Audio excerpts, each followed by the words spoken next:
Good afternoon, everyone, and thank you for joining us for the news briefing on this Wednesday, May 28th. If you have car tires and you just don't know how to dispose of them, don't just stockpile them, and please don't dump them. Through the end of this month, you can recycle them the right way thanks to a program with the Salinas Valley Solid Waste Authority if you are in their service area. We're very pleased to have Janna Faulk from the Solid Waste Authority to talk about this great tire recycling program. Janna, thanks for being here. Thank you for having me. Let me just share here real fast. Then, let me do that again and make sure I added sound.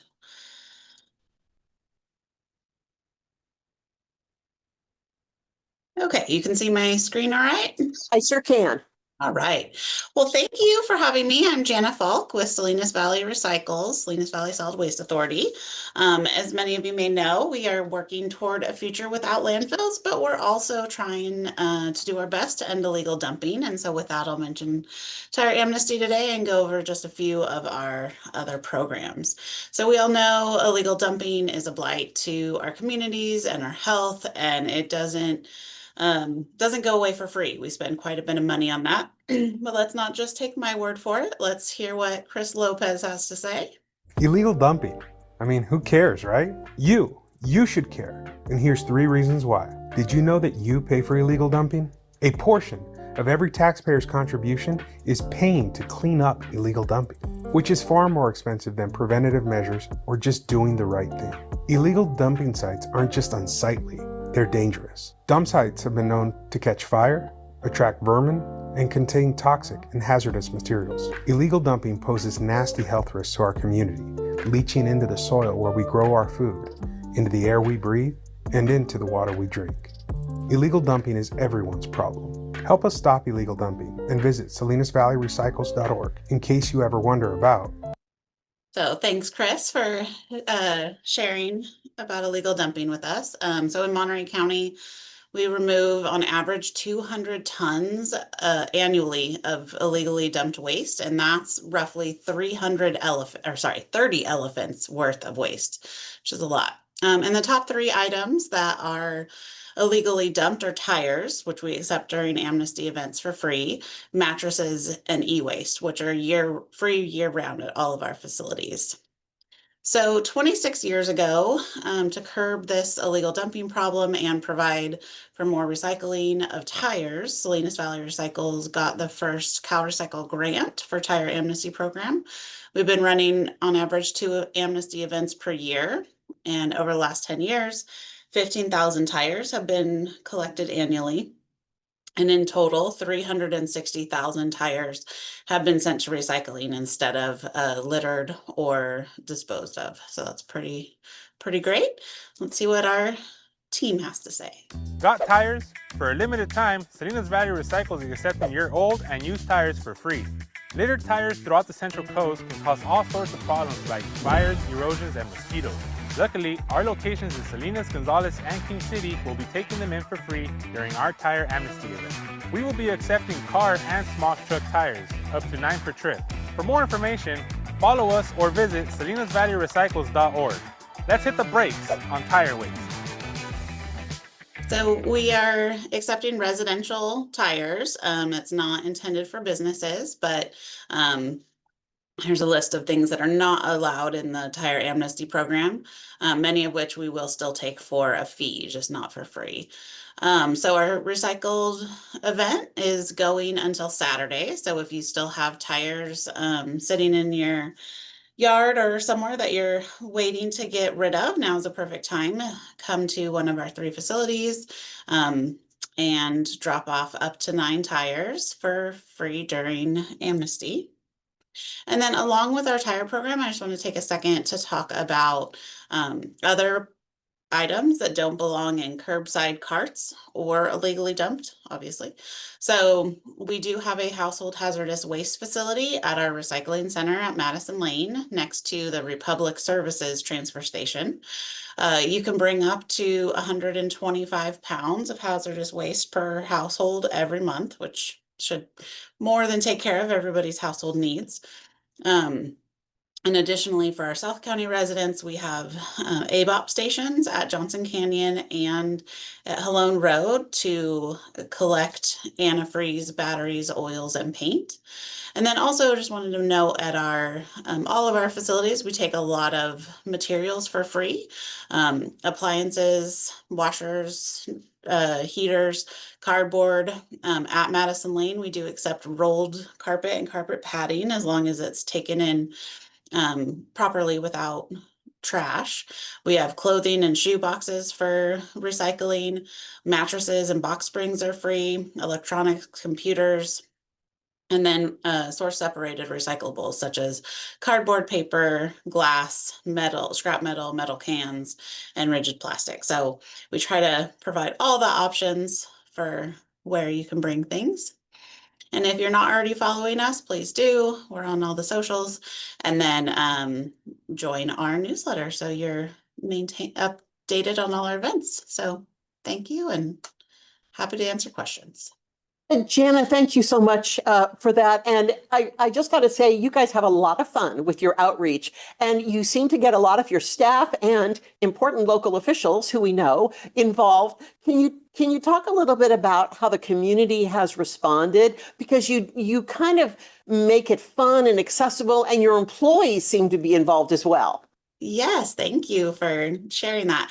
We have been having a lot of fun, and it's really great. We're working with a videographer who we started working with him while he was still in college, and he's now a full-time business entrepreneur. So that's been really exciting to see. But our team has been really engaged. At first, they weren't really sure about joining and being on socials, but we're getting a lot of accolades, a lot of likes, and basically all over the country and the world, we're getting a lot of South American likes on a lot of our Spanish content too. So it's been pretty fun to see our reach grow and develop that.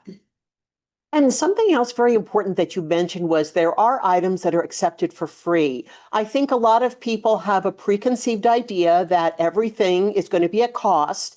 And I'm wondering if you could talk about the free items and how hard it might be to demystify what people can bring to you for free.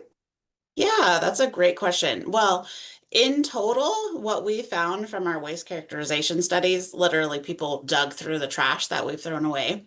Almost 70%, a little above 65% of what gets put in our landfill could have been recycled, could have been sent to a different stream. So we're paying a premium to babysit that trash forever.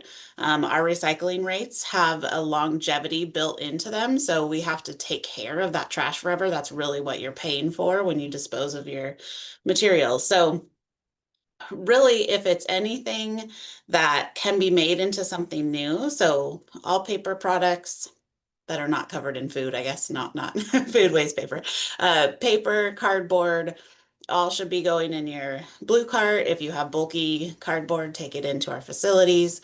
Anything metal, a lot of people think like, oh, the frying pan has a plastic handle or the bike has all these plastic parts, but bring it to our scrap metal part. If you do bring in a bike to one of our facilities, we do set it aside and we bring it to the Greenfield Science Workshop, and then they're fixing them up and giving them out to the community. Metals, even if they have some other items attached to them, can be recycled. Rigid plastic, those big bulky things, can't really be recycled in your curbside, but we do have a rigid plastic collection area. And then all types of what's considered white goods, the appliances, can be recycled, and those go through a process to pull all the different pieces apart. The only one that we charge for is refrigerators and freezers with Freon. So we want to make sure the charge is minimal just to be able to take out that hazardous material before it goes to a recycler. And I'm not sure if I answered all those questions, but, but we have lots of resources and guides on our website. So if there's anything you're curious, also we have the What Goes Where app, or whatgoeswhere.info, and you can type in an item and see where you should put it. That's great. So before you, if you're not sure, that it's no harm in asking, in No. finding out, because I think we all have this desire to Mhm. do better and keep our planet clean and keep our area beautiful. But sometimes we're just not sure. You stand Exactly. there in front of trash and recycling and you hold your item and you're thinking, what do I do? I'm not sure. I can't read the little The little insignia. number. I know it's really Yeah. changed too, especially with plastic. There's a lot of wish cycling built up in us. We feel good. We can pat ourselves on the back if we put something in the recycling bin, but really only items 1, 2, and 5 within that little recycling Mobius of the resin codes can actually be recycled, and no film plastic. I know in past years in Monterey County, there used to be a bag and bag program, and now we have to unlearn that. We can't put our bags together and put those in the recycling cart. For one, plastics always get downgraded when they get recycled. So really thin plastic, the reason that we can't recycle it is there's nothing else to make it into that is a quality product. And so, um, and then also it just binds up in the recycling infrastructure and makes it a really hard thing to keep clean and keep workers safe so they don't have to stop the machinery and cut it out. So you're right. A lot of wish cycling happens. And unfortunately, sometimes when it comes to plastic, when in doubt, it's kind of throw it out now instead of put it in the recycling bin. But 1, 2, and 5, we can do it. Dana, thank you so much for answering those you. questions, because frankly, I know I wanted to know them. And I'm sure there are other people like me who are wish cycling, and now we can do better. I really appreciate you right. joining us today. Thank you. And now we're going to talk a little bit about summer and your pets. As we all know from being outside, the weather is heating up and summer traveling is happening. So this is a great time to get some tips for taking our pets out and about and traveling with us. We're very pleased to have Cindy Burnham with Hitchcock Road Animal Services here to talk about those tips. Hi, Cindy. Hi, Maya. Thank you. Hi, I'm Cindy Burnham, Animal Services Administrator with Hitchcock Road Animal Services, and I have just a few slides. I'm going to share my screen. Okay, let's talk about summer. But first, Hitchcock Road, we're at 160 Hitchcock Road. I've posted, here's our non-adoption hours and our adoption hours, our website. And just a reminder, we take in lost and stray pets from unincorporated Monterey County and the cities of Salinas, Marina, Delray Oaks, Carmel, CSUMB, and Greenfield. So call us if you have any questions, because that's a lot. So summer heat is approaching. I think this week is getting up into the 90s in some of our more inland areas. So it's a good reminder to make sure that our pets always have fresh and clean water. Pets, meaning your dogs, your cats, your chickens, your livestock, all of it need to have the fresh water. Limit your exercise on a warm day. If it's warm for us, it's warm for them. They have more fur. They don't sweat like we do. So it's important to keep that into perspective. Provide access out of the hot sun with fresh air. Don't, lock them in somewhere where there's not a lot of air, because the air gets warm too. Never ever leave animals in a parked car, 85 degrees, which may seem really nice if we get to it here. You've got less than 10 minutes when it's over 100, and dogs especially don't pant and they overheat, and sometimes you cannot bring them back from that. Watch hot asphalt. We see dogs come in with burnt pads. So I know it seems silly, but if you've got to go out, they've got little doggy booties that will help save those pads. Trim longer hair, but never shave your pet. People think that if you shave them down, it will help. They do need some hair to help self-regulate their heat. So just trim them, but don't do a clean shave. And then, because we're seeing a lot of these flat-faced pups like pugs and Frenchies and even Persian cats, those are not outside dogs. Those are not running dogs. Those are not, it's a warm day dog. They overheat and they can't pant effectively. So if you've got a flat-faced dog, which is really a trend right now, you even have more precautions that you need to watch. Leave them at home. Keep fireworks away from your pets. It's coming. We start getting fireworks into June. So if you need that reminder now, start thinking about it. Keep your pet cool inside and out, and just know the symptoms of overheating in pets. Excuse me. Just if they're just not seeming right, They can't seem to settle. They're cooling. Their gums are pale. Like you need to work to cool them inside and out. And always contact your vet if you have any questions, or the emergency clinic. Traveling this summer, if your pet's coming with you, which is great, if they tolerate it, make sure you research your travel requirements and plan accordingly. Some places need vaccine requirements. You need to have that information with you. Get the correct travel equipment. If you need a crate, like in the picture, or you need specific leashes or harnesses, or you're going camping and they need equipment, do that ahead of time. Vet visit. If your pet needs vaccines, if you leave California, or even to another country, there are vet requirements, there's vaccine requirements, and you'll need to show proof from that. And not always can you get into a vet the next day, or even the next week. You're gonna have to plan for that. Stock up on supplies so nobody runs out, and build in rest breaks and quiet time. Travel can be very stressful for pets, especially if they don't do it very often. So just keep that in mind. It's outside their norm, and kind of be ready for abnormal behavior from them, because they're stressed. But if your pet's staying home with you, stock up on supplies so your pet sitter doesn't have to go out there. Prepare an emergency contact plan, both for medical and if your pet escapes. And I say this with an asterisk, is every summer we get pets that come in while their pets are being pet sat. And the pet sitter then doesn't want to tell the owner that their pet's gotten out, and so they don't come and get it. And we may adopt it out or transfer it to a rescue organization. Have the conversation, let them know it's okay if something happens, but then give a plan, provide a letter saying that you can reclaim the pet. Have their vaccine information ready for them. We'll ask for that, but really have that conversation. And then choose the right pet sitter or boarding option for you and your pet. You know your pet, if it's better to have them stay at home, have a pet sitter come to the house. If you know that they can handle being boarded, then choose that appropriately. But make sure you have that plan, because we would hate to have an animal come through here and their owners don't even know that they're here, but then nobody called us or made contact. So really important tips. And if you have lost your pet, this is just a reminder, we have resources. Start looking immediately. Social media is huge. Make sure you're posting there. Contact the microchip company. People still like to see signs and flyers. So this is kind of like, do all the things.